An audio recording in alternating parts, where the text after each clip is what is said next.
Right, it is the 12th of August 2022. Welcome to News BT on Metro TV. We're live from Ikea Bohema studio at North Ridge. We're streaming on Facebook as Metro TV Ghana, on Instagram and Twitter as Metro TV_GH. Also follow the channel on channel 277 DSTV. I am Ania Fompof. We'll go through the headlines of the stories coming up.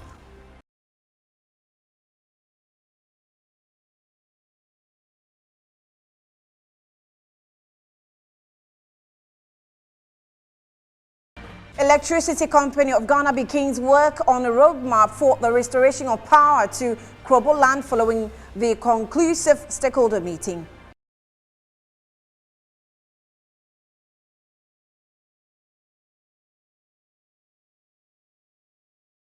In other news, Alliance for Social Equity and Public Accountability, SEPA, petitions the presidency for a possible removal of Eunice Asumani-Hine as a member of Council of State.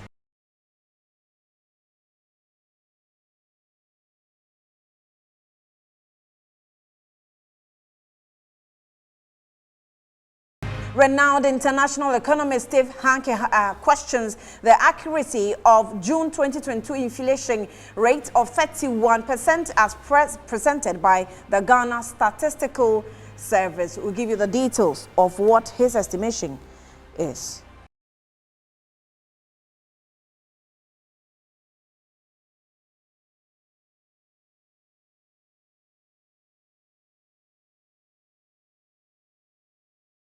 Wait the results of closely contested elections 48 hours after polls closed.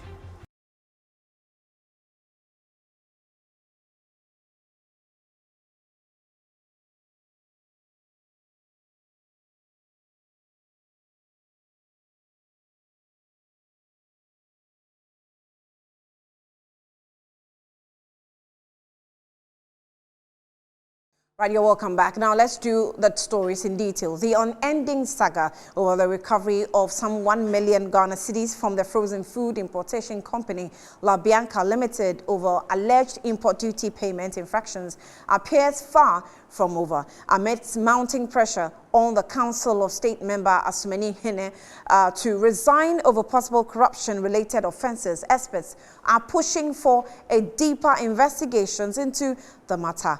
Now, there is more in the following report. The Office of the Special Prosecutor, in a 12-page report on August 3, 2022, announced the retrieval of over 1 million cedis from La Bianca Company Limited, owned by Council of State member Eunice Jacqueline Asamoah-Hine, after an investigation into accusations of corruption and corruption-related offences against her company and the Customs Division of the Ghana Revenue Authority. The report indicated that Eunice Asamoah-Hine used her influence to get a favourable decision from the Customs Division. Commissioner of the Customs Division of the Ghana Revenue Authority, Colonel Kwejo Damwa, retired, saw the outcome of the report as a deliberate attempt to embarrass his personality and also a calculated attempt to dent his image. Before that report came, that person had made a statement to some people who had come to them. He was going to publish something that will discredit me, and he will do that. And I even sent people to go and tell him that he's a small boy. I'm older than him. I have lived a meaningful life. If he attempts to destroy me, it won't be easy for him. People have tried it. I have survived. And this one too, I'll survive. The somewhat confrontational response from the customs boss evoked a passionate debate, promoting experts to also wade in. Executive Secretary of Importers and Exporters Association of Ghana, Samson Awingobit, says Eunice Asamoah-Hine has not been treated fairly as she did not request for the exemptions granted her by the Ghana Revenue Authority. They are trying to make it look like it is crime. They are trying to make it like the CEO of La Bianca has committed a crime against Ghanaians, the people of Ghanaians. What I want to say and now is that I have not seen anywhere in the report that suggested that the CEO of La Bianca brought her values and under-declared custom. If the values were to be brought in under-declared custom, then we can say the person knows how much was the cost of her product, yet should deceive public officer. Executive Director of the Revenue Mobilization Africa, Geoffrey Okanse, however, believes the owner of the LaBianca Company Limited can also make an appeal against the special prosecutor if she feels maltreated. If LaBianca feels mistreated by this action of a special prosecutor, it is a legal process. They would wonderfully have to appeal, and there's a system like that. The GRA and the Judiciary Service did a wonderful thing, creating a special court to handle tax issues. So it will just be a matter of LaBianca just appealing to the Commissioner General, and the Commissioner General will actually, I'm sure, it will go through the court. It's a legal matter. Legal team member of the National Democratic Congress, Godwin Edwige Tameklo, on his part wants the president to take action against Eunice Jacqueline Asamoah Hine. Mr. President, an office that you yourself have set up to fight corruption has made an authoritative finding against your own appointee. Mr. President, what are you waiting for? This is a president who promised, if I recall, that he was going to use the Anas principle, albeit he had failed, to fight corruption. This one, an office set up by you, the Office of the Special Prosecutor, had made this finding against your own, appointee. Meanwhile, the Chamber of Freight and Trade has in a statement said the Customs Division of the Ghana Revenue Authority acted within the confines of Section 12 of the Customs Act.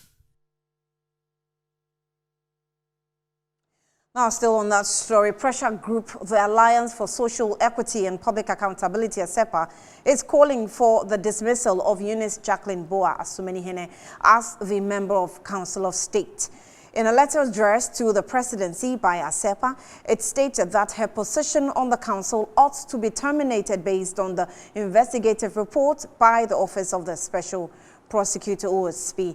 Now, the group's executive director, Mensa Thompson, is here with me in the studio to throw more light on his position to the presidency. Mensa, you're welcome. Good afternoon to you. Yes, good afternoon. Thank you for joining us in the studio. Thanks for having me. Right. Give us the details of what your petition is requesting. Just one thing. We are invoking Article 89(6) of the 1992 Constitution to cause the President to revoke the appointment of Mrs. Eunice Asamoah Hine as a member of the Council of State on the grounds of stated misbehavior. We believe that her conduct relative to the evasion of taxes and short collection at the port constitute enough grounds for stated misbehavior for which she must be removed from office. Apart from that, we believe that she had failed the integrity test, which is one key requirement to be a member of the Council of State, an advisory body that advises the President of the Republic. And so one of the first consideration is that the person must be of high moral character and integrity. Mm-hmm. And we believe that if Madame Asamoah Hine has any iota of integrity, she would have declined her appointment to serve on the board of the Ghana Ports and Harbour Authority, merely on the basis of her commercial interest at the port. She's known to be one of the largest importers of frozen food into the country. Her import and commercial activities passes through the port. The management of the port is a responsibility of Ghana Ports and Harbour Authority, an agency on which board she sits, and also the Customs Division of the Ghana Revenue Authority, who is in charge of revenue collection at the port. Now, any consideration as far as tax rebate or tax incentive is concerned, that decision will not be arrived solely by the Customs Division. Some assessment, some collaboration would have happened between the Ghana Ports and Harbour Authority, who are the managers of the port, and Customs, who are the revenue collection unit. And so clearly, just on the face of conflict of interest, you could see that her position as the board, undermine, the corporate governance process of GPHA, and for which was enough basis for her to have declined, just on the basis of her commercial interest in the matter. Maybe you may want to clarify, because there are conflicting reports that she is been removed from, or she's off the board already, or she still is on. There was a time, I think there was a show discussion, and it was said that she was on the board. But after the show, there was a report that came that, oh, she's off the board about 2 years ago. That's the Ports and Harbours Authority. Yes. Well, I think that that conversation could happen, and I think that the OSP if you can report, authenticate that before you use that as one of yes. I mean, first, that's not the only basis. That's just one of the bases, and I think that since her nomination onto the board of GPHA, we are not aware of any official communication from the presidency terminating her appointment. I have not seen any. As a member of the board. As a member of the board, I have not seen any communication nominating another person to take her place on the board. And so on that basis, we believe that directly or indirectly, she's still committed to the activities of GPHA. And, you know, the critical questions we must ask ourselves, you know, in all these conversations is, how did this happen? How did we end up putting so much powers in the hands of somebody who has so much commercial interest at our port? The same person serving as a member of the Council of State and advisory body to the President, the same member sitting on the board of the Ghana Ports and Harbour Authority. Clearly, when you put so much power in the hands of one person, there's always a potential for arbitrariness, and that's exactly what we've seen, an abuse. And that's exactly what we've seen in this particular case. And so I think the right thing for the president to do is to just let her step aside. I mean, the OSP have hinted that he's going to go into the matter and investigate extensively the other surrounding issues. She cannot continue to hold her position as a member of the Council of State whilst all these things are going on, especially when she's embroiled in all these issues of corruption, tax evasion, and administrative malpractices. Right. So, meanwhile, we have a co-chair of Citizens Movement Against Corruption, Adam Senanu, who has joined us also via Zoom. Adam, thank you for joining us here. Welcome to Newsbeat. Good afternoon. Good afternoon. Thank you for having me. So first, before I come to Colonel's comment, let me first ask you about what ASEPA is requesting that that is the CEO of LaBianca be step aside as the investigation continue. Do you agree? Well, certainly from the GAPUA board, once she has business in the ports, that was already a conflict of interest. So that's a position she should not even have accepted, knowing that her business works there. That should not have happened. With the Council of State, to the extent that it is stepping aside till investigations are complete, I think that's a fair request. We don't have a direct evidence at the moment, since the special prosecutor said there was no letter on file from LaBianca requesting the advanced tax reduction. So in that instance, it's a bit hazy, except that, of course, the circumstances, one cannot understand why a public officer without a request will give such a whopping 1 million discount. So, yes, I think that in the best interest of everyone in the Council of State, that is also a request that is fair. Yes, but the customs law is not limited to a certain class of people. That once a person is is holding a public office, is not, or does not qualify to make such a request accordingly. Not sure what exactly you're referring to, but here's the thing: anybody who understands that you are doing business in a sector, and therefore there are requests from your business entity that might end up at quarters where you have influence. As a matter of conflict of interest, it is good not to accept such positions. That's the point. So the whole understanding of the concept of conflict of interest, especially for the board of GAPUA, she puts herself in a potential conflict of interest situation when she's doing business in the port and she's on the board. And that's what has happened in this instance. So it would bring it to disrepute the board and potentially herself, her credibility. And so in the interest of everybody, it's a good thing to vacate from that position. The Council of State, that one is simply because there is an ongoing investigation. If it is not found that there are other such advanced rulings where LaBianca benefited and where they had formally written, that's fine. Otherwise, as a director of the company, she has responsibility.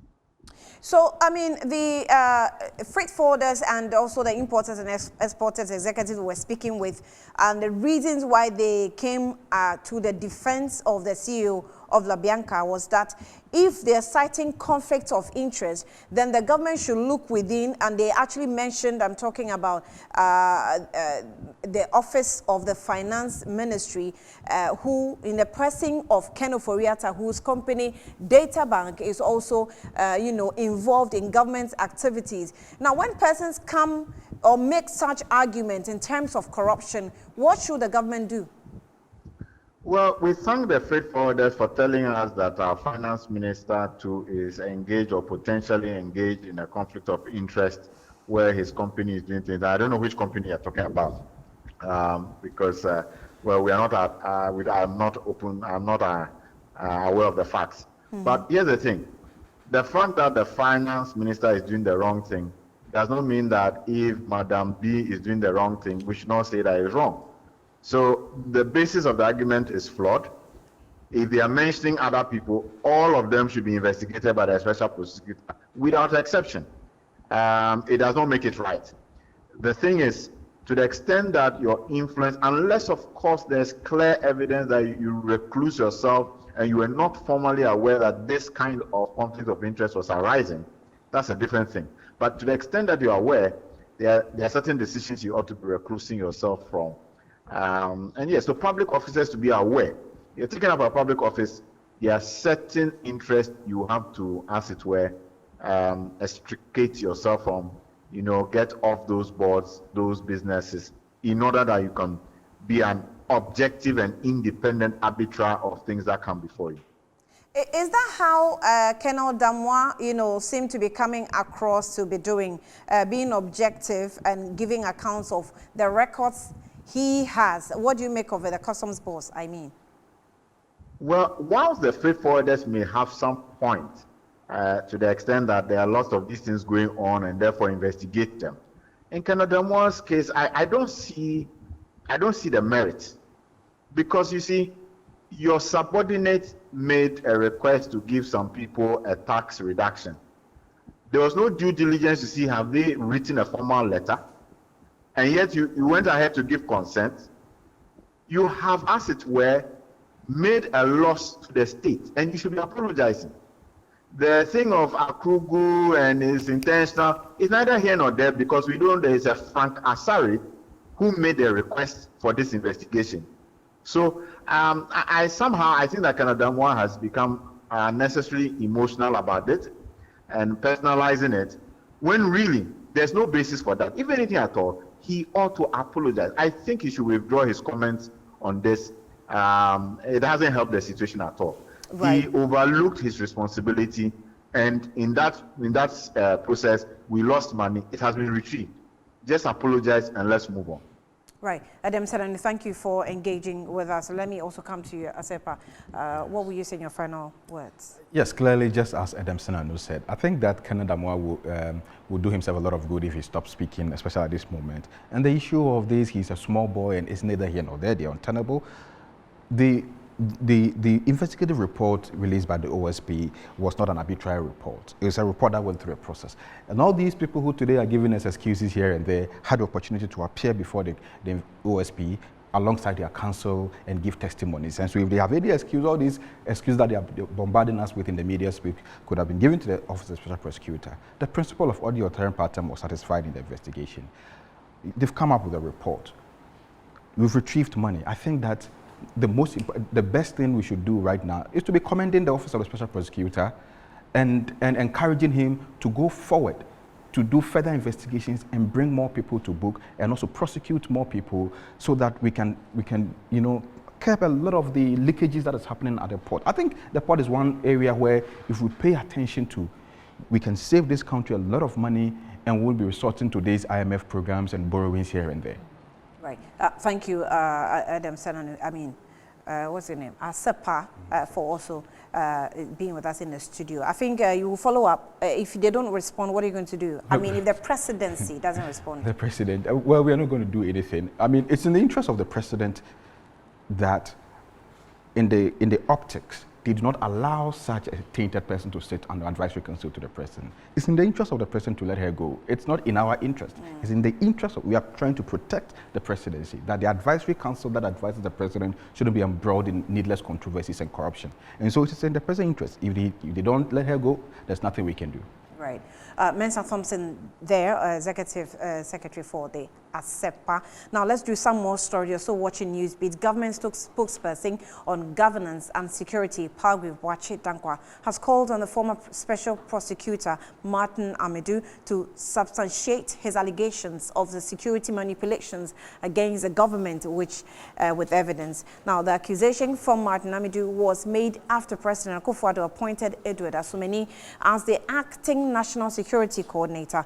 In a response, however, the government spokesperson said these accusations are unfounded.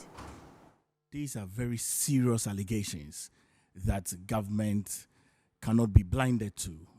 It's a deep concern that the respected lawyer, Martin Amidu, can really raise such allegations without any proof whatsoever to the leadership and integrity of President Nana Addo Dankwa Akufo-Addo. We have been in this country, we have seen very well that elections are managed from the Electoral Commission with all political parties that are involved. If anyone on any day has any reason to think that any election is either rigged or not performed in the right manner, the Supreme Court has been the channel that we have used.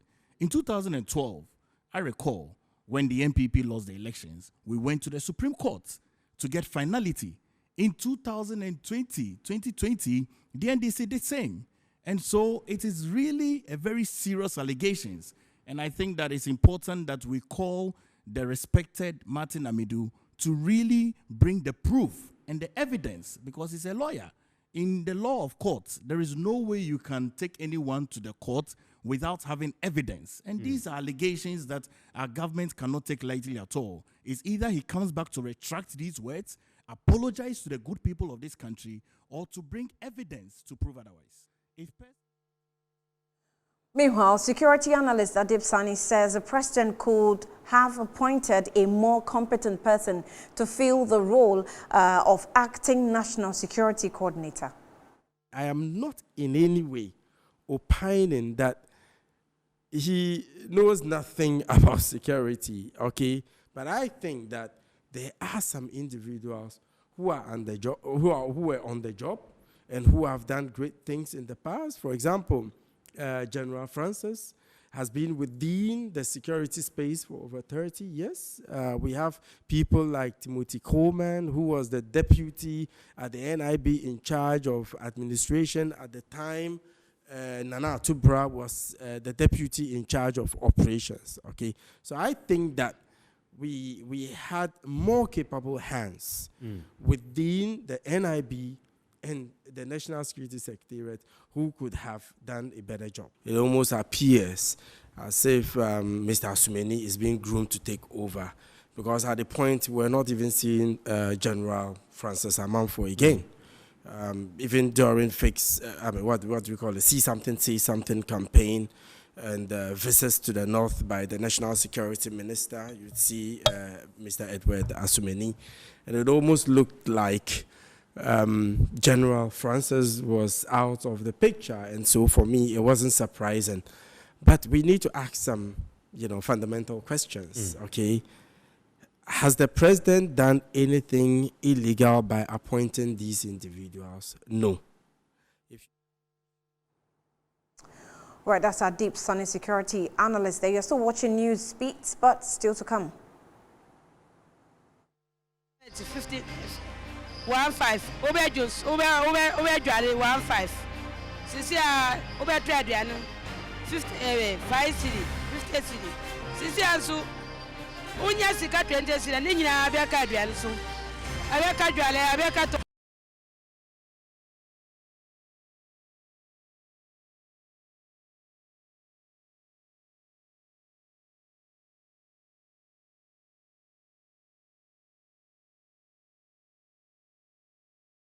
You're welcome back to News Beat on Metro TV. Now let's do some more stories. After nearly 3 weeks of total darkness, the Electricity Company of Ghana, ECG, has agreed to restore power to the Yilo and Lower Manya Krobo municipalities of the Eastern region.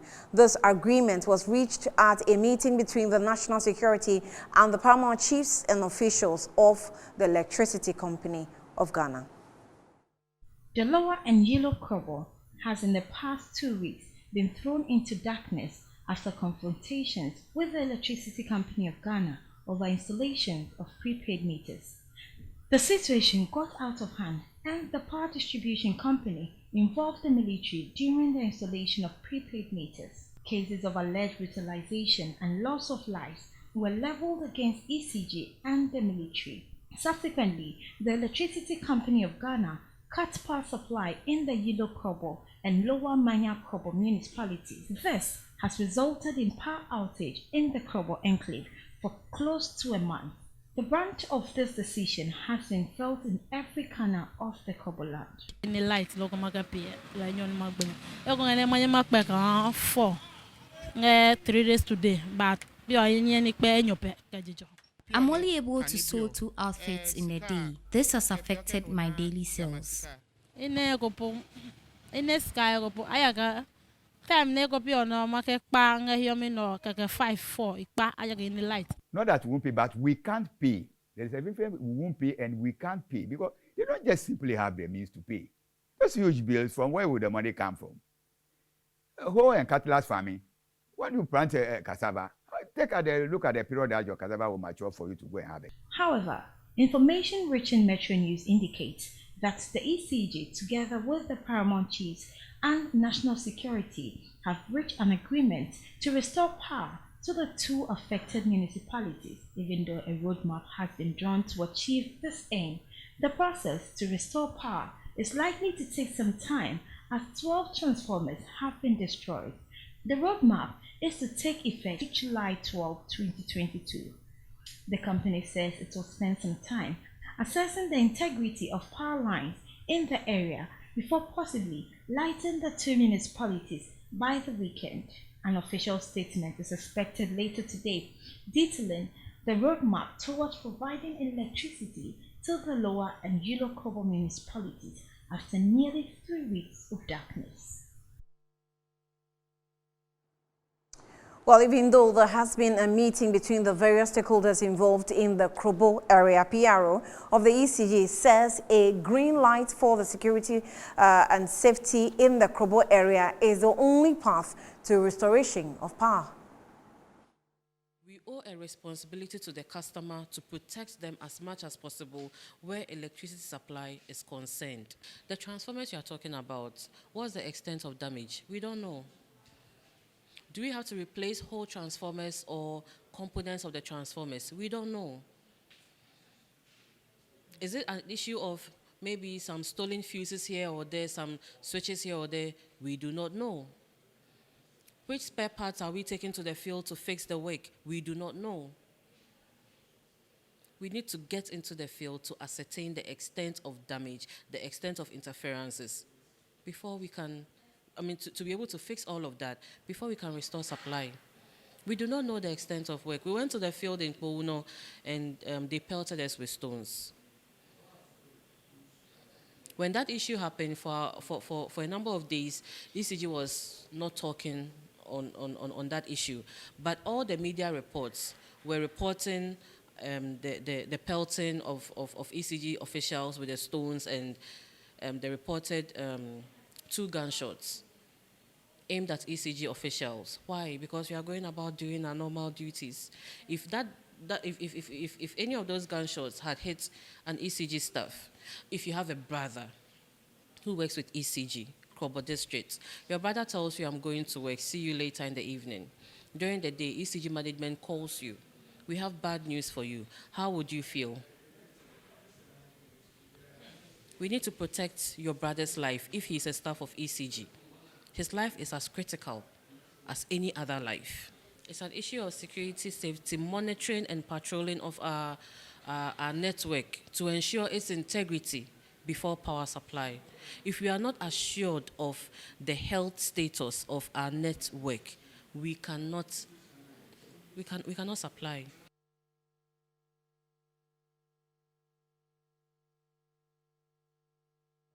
Now we have been joined via Zoom by the Municipal Chief Executive and CEO of the Yilo Krobo, Eric Tete, for more of this development. Eric, thank you for your time. You're welcome to Newsbeat. How do you welcome this agreement of a possible lights back in the Krobo areas? Well, with joy and glee, because for me, we are in difficult times. And so if the light will be coming, I'll be very much happy. I mean, it's a different thing, the light's coming and you're happy, and it's another thing, you willing to pay. Are you willing to pay? And are you also willing to give security or ultimate security to ECG workers who probably will be coming into the area to work in restoring power? Yes, there's no question about payments of light bills. Though we have some few people who were agitating based on an information that somebody told them, which most of us believe wasn't true, that there was an MOU which said that after 50 years upon the building of the Akosombo Dam, people who are affected should not pay light bill. And so some people believe in that. But I can tell you, majority of the people, the good people of Kroboland, didn't believe in that. Have you, as an MCE, tried to follow up on that pact that the people of the area had with Ghana? There is nothing like that. There is nothing like that. Have you followed up? No, we followed up. We've checked everywhere. And we have asked them that if they had anything like that, they should bring it up for redress. But there's nothing like that. And so I want us to go back to the period before 2014 and ask whether Krobo people were not paying bills. Krobos were paying bills. In fact, in one of the years before that time, the Krobo district was adjudged one of the best areas that paid bills. But there was a problem in 2014. The problem was that ECG introduced a software to build the people, and there were a lot of problems with it. That is where the problem started. And so for me, that is past, and we've gone past that one. So for me, we have to address the current issue of prepaid meter. And prepaid metering in the system was an answer to an allegation that ECG workers were not giving our people right bills. They were giving them wrong bills. They were overbilling them. And so when a group demonstrated last year and petitioned the president and the national security were asked to look into it, we all came to a conclusion that if overbilling was an issue, then the way to go was prepaid. Right. And but there was some issue that people were afraid of. It might be genuine concerns. Right. That the debt, the debt that has accumulated from 2018 to date, the people were afraid that they were going to put it on their those who are against the prepaid meter. That is what the reasons they give. Right. Right, Eric Tete, thank you. He's the MCE for the Krobo areas. We're hoping that the lights will be restored as soon as possible to bring back business in the area. Now, headquarters, popularly known as Kayaye, have bemoaned the decline in sales and patronage in and off work. Now, this follows the consistent increase in prices of goods and commodities in Ghana. Shadrach Odami-Ajari have been speaking with some headquarters in a central business area. Sika sen e na utuminya dakro. Sika. Tise enya. Minteme nka kurampo. So wo ma. Me wo. Wo ma sen? 7. Enti sa 7 no, sa sesi ana wunya sika no, sen na wo ye de hwe sa 7. Me yes anya mbo a. Eda bi wo anya mbo ambenye. Ebi wo amenye. Nti da na amenya 23 na 15 no. Ede utuminya sika ba sen? 20 cedi. Ana 30 cedi, 25.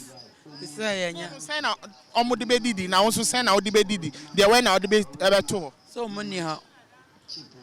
Money. Ya na wabo bi ano dia.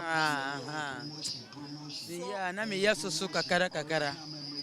She was using this one as an example that previously she could charge like 10 cedis, but now even when she says it's 10 cedis, the person who went to buy the things would want to give her 3 cedis, and she has to, succumb and then carry it along. Else someone will come back and then carry it. And in a day she can make just about 20 cedis. She has 7 kids and they are not here, so she would have to save and then at the end of the month send them something. Now you cry 50 cedis crown yabi.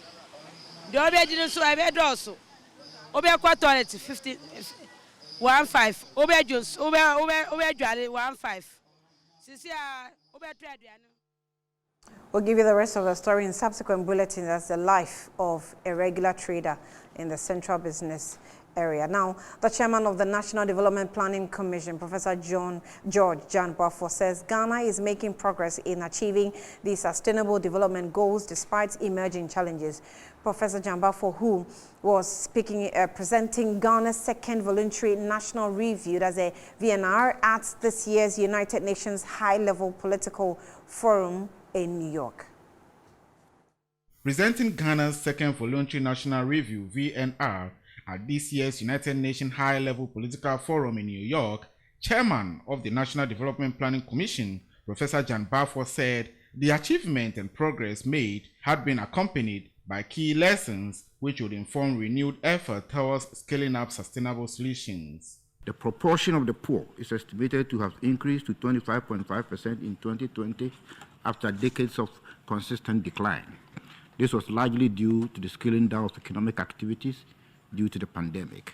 Key measures instituted by the government to mitigate the shocks include the Ghana Cares Program, which is a 100 billion Ghana cedi post-COVID-19 program to stabilize, revitalize, and transform Ghana's economy to create jobs and prosperity over a 3.5-year period. The lessons, he said, included forging multi-stakeholder partnerships for innovation and resource mobilization, ensuring an effective link between planning and resource allocation, making quality data available, and coordinating UN country team support. On Goal 4, the pandemic has contributed to a decline in net enrollment ratio at all levels, with the largest drop at the KG level, recording a decline from 71.4% in 2019 to 49.5% in 2020. The free SHS policy, introduced in 2017, continued to provide access to education, particularly for low-income households. After the easing of restrictions, improvements have been recorded in children who engage in any type of learning activity, increasing from 62.2% to 71.3% from June to September 2020. He added that strive for a world of sustainable prosperity, social inclusion, and equality, while at the same time preserving the planet and leaving no one behind, are being pursued. Aggressive tree planting campaign is being undertaken under the Green Ghana project, and 20 million trees were planted this year. But of course, the menace of illegal mining is however posing a threat to our forest.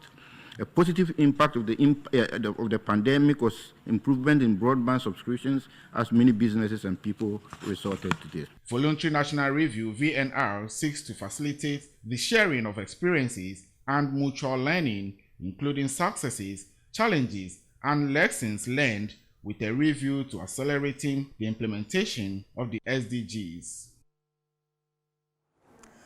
All right, now the man who is responsible for giving us up-to-the-minute updates in the economy is with me here. Winston Taki, good afternoon. Afternoon, Annie. I will still be touching on the inflation issue and also whether the figure being put out by the Ghana Statistics Service is the reality on the ground. These and more updates after this.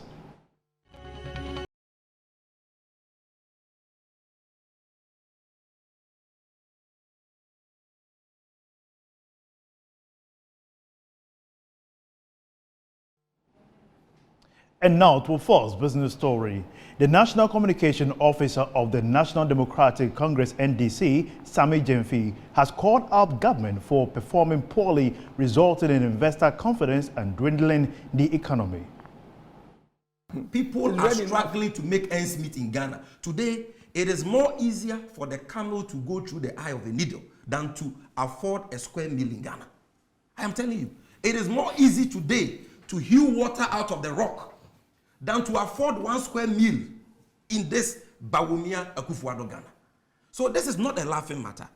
The problem, what has brought us here is what Dr. Randy Abbey summarized. Reckless spending and excessive borrowing. That is it. Why is the cedi depreciating at this alarming rate? We've always recorded depreciation. But why this alarming rate? More than 30% depreciation from January 2022 to August 2022. Why? It is because of the unprecedented capital outflows. Investors are taking their monies out of this economy at a rate never seen in the history of this country. Why are they taking their monies out? Because they are rational human beings, they can think for themselves. They know that where Ghana's debt has ballooned to, it is no longer sustainable. And that if they don't take their monies out, we may not be able to pay them when they need their money. Has there been a country without problems? There's no country under the sun that do not have feeding difficulties or challenges. Of course. Go to US and they'll tell you, they'll enumerate the difficulties that confront them. When people are pointing time, people are even fighting for groceries on supermarkets. When you go to the likes of Germany and all that, for cooking oil. We saw, in recent times, we saw a situation where people... The Central Bank in its last MPC meeting spoke about the inflation figure and also the factors that are driving it. The committee noted that inflation has persisted on an elevated path.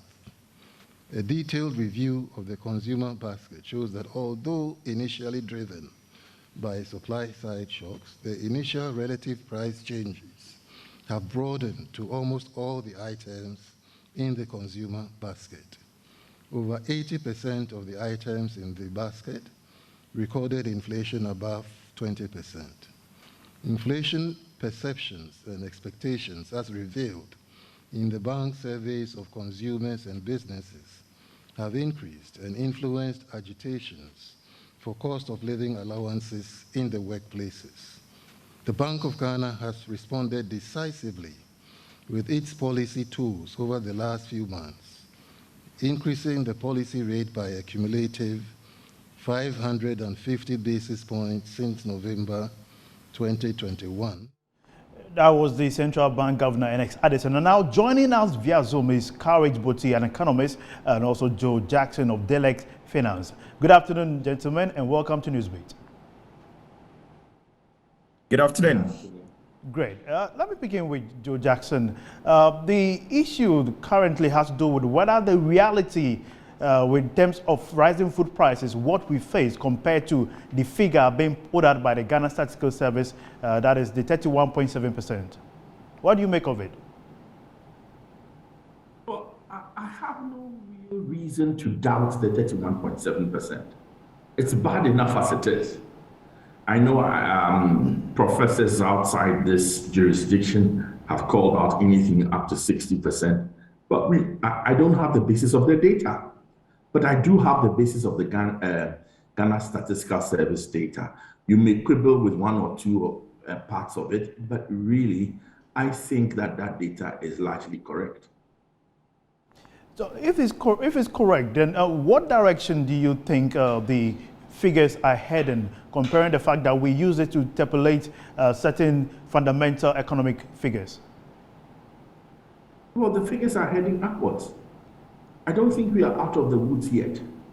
I don't think we've plumbed the issues yet. But there is some light at the end of the tunnel.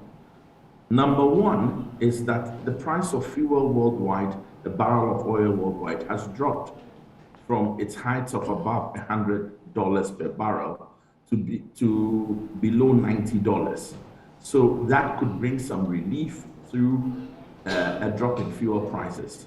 The other relief that we could get is that seasonally the harvest period has started. So the harvest should bring lower prices and then again bring some relief to the Ghanaian public. But still, a lot of the issues are against us. I mean, the Russia-Ukraine war hasn't gone away. the challenges of our economy haven't gone away, but there is some relief ahead of us. All right, let me come to Courage. Courage, there has been conversation with reference to the MPC rate being maintained at 19%. So far, it looks like it's not working. What other strategy can the BOG adopt in order to minimize the rate of increase? Well, good afternoon. The BOG's job is to ensure price stability first and foremost. And if there is room for it, they support growth. The decision at the last meeting was largely influenced by the trends they saw in inflation and then the fact that growth underperformed in the first quarter of the year. And there are really serious risks to the growth outlook, which has implications for employment. For instance, we saw that, I mean, if you study the data, you would have seen that food inflation, month-to-month food inflation kind of peaked in the month of April. So we saw it at 4.2 in April, and then thereafter it started declining, in fact, from 5% in March, thereafter started declining to 4.2 in April, to 3.5 in May, to 0.6 in June, and then 1.6 for July. Now you realize that the trend reversed in July. And then so the observation that probably food and non-food month-on-month inflation peaked, was reversed kind of in July. And so then you have a new uncertainty there. And the change in that course largely was driven by food inflation in July. Are we to see further increases in terms of the food inflation going forward? Because it's about 30% now. Well, I'm aligned with Mr. Joe Jackson on the potential drivers of inflation going forward, in that the harvest season is upon us, and traditionally you would see food inflation pull down the overall basket in, say, August and September, and to some extent October. I mean, on that expectation, yes, there could be a downside. But the point I'm making is this: if you look at that trend and then the fact that there seem to be we approaching a point of inflection, then the Bank of Ghana is right to say that if we recorded a 3.3% growth in first quarter, and then we have a growth target of 5.8 for the year, and the numerous cuts in expenditure in response to, say, the fiscal problems we have, and then of course the raging Russia-Ukraine situation and its impact on most of our value chains and all of that, it is not out of place to say let's lend support to growth at this point in time. But here we are, there are emergent risks. Beside the risk factors he mentioned, yes, crude oil price has fallen, but we have a cedi that is depreciated by about 10% or more in this third quarter alone. For the month of August, it's approaching 8% depreciation. And then so this alone might even erode any gain on fuel price from the lower crude oil prices on the international market. Then you have utility tariff review that will kick in from September, all of which are upside risk to inflation. So we are not out of the woods at all. Indeed, we are not out of the woods. Gentlemen, we are grateful for your time. We'll engage you in our subsequent bulletins shortly. That will be it for business here on Newsbeat. My name is Winston Taki. Sports is next with Phil John Corti after this break.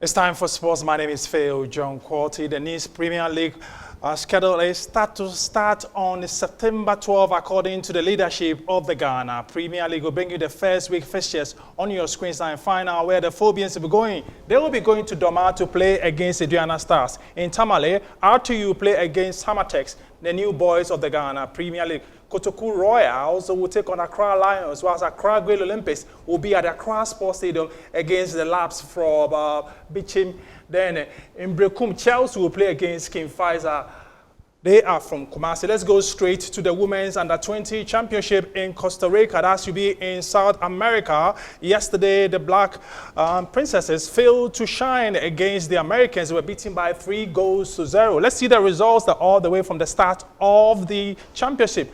The ladies from Berlin, Germany were beaten by Colombia by 1-0. New Zealand and Mexico drew 1-1. Spain and Brazil also settled for goalless. Then on Thursday, that should be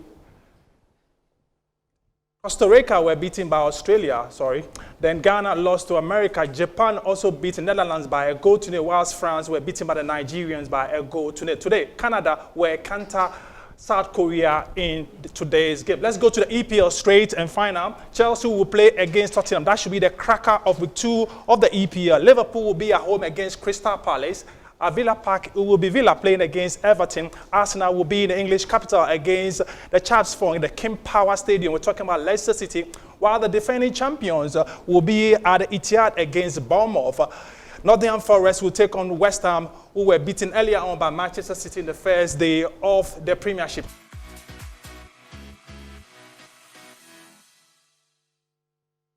Well, let's give you the entertainment updates. And the first ever documentary about Big Brother Naija will premiere Saturday, August 13, 2022.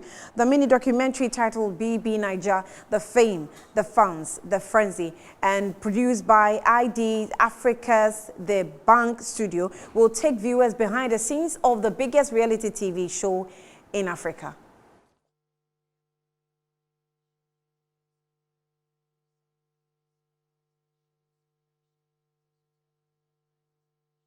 Let's now take a look at stories making waves on the international front.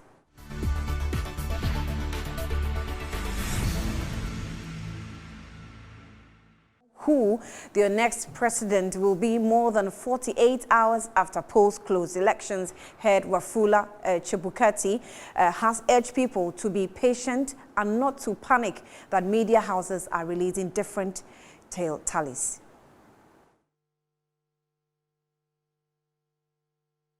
We have for you this afternoon on Newsbeat. It came to you live from the Akua Boahema studio at North Ridge. My name is Anil Fampov. We're back at 2 with Good Afternoon Ghana 4 with News Flash at 7